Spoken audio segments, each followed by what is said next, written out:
Hello guys! Tapos ko na naihatid si Jelian punta sa Baguio. Ito yung SM, malaki na, nabuo na.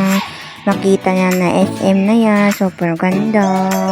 Pauwi na ako guys. Tapos na naihatid si Jelian. Punta kasi sila sa Baguio, doon sa bahay ng tita ko.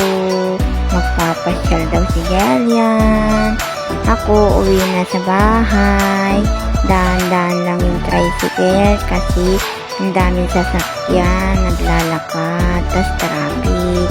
Yan o, pagkabarwan na yan. Uwi na ako guys. Pauwi na.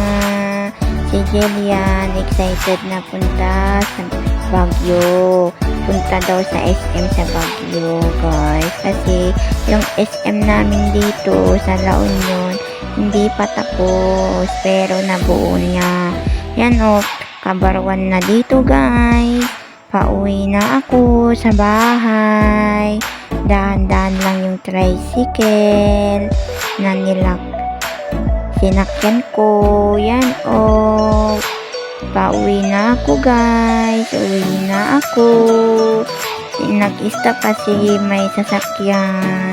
Hindi kasya. Yan o.